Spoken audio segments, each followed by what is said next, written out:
Nearly 3/4 of Americans want to have age limits for politicians. Oh, this to me was such an uplifting story, wasn't it? It was just so great to hear across the demographics. Young people, middle-aged people, old people, they all agree on one thing. The damn politicians are so old that they're senile and they're doing a terrible job. So, pick it up from there. Yeah, it is great because, again, you've got more than 70% of Democrats, of independents, of Republicans. It's one of the few issues that unites everybody in this country is let's get rid of the aging gerontocracy that has been ruling this country for decades. Yeah. We all agree. Yeah. And we do need that. I mean, look, you and I have sat here many times talking about this very issue of people like Dianne Feinstein who doesn't know who she's talking to anymore. That's not, okay, people might think you just made that up.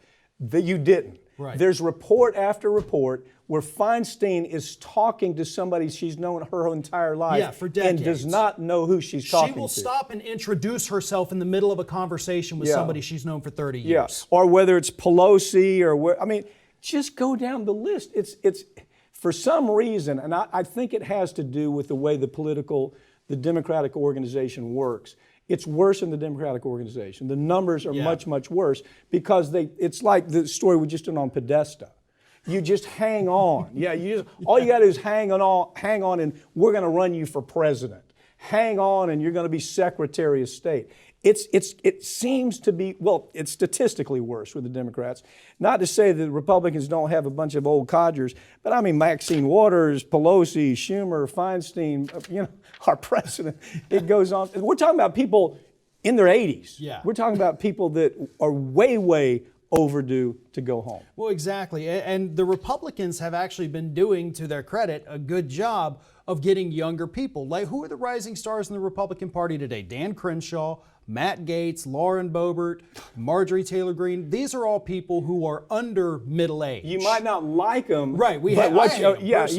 Every day you do a story that exposes them. But your point being is it's long game. Yeah. Right? It's long game. Like with Trump's judicial appointments. He was putting people in their early 30s on the bench. They'll serve for 50 years. Completely.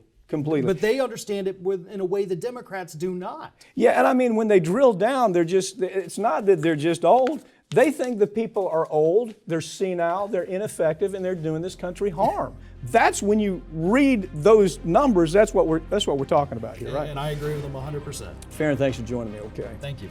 That's all for this week, but all these segments are going to be available this coming week right here on this channel, and you can follow us on Twitter at America's Lawyer. I'm Mike Papantonio, and this has been America's Lawyer, where we tell you the stories that corporate media won't tell you every week because their advertisers don't allow for it, or their political connections don't allow for it. We'll see you next time.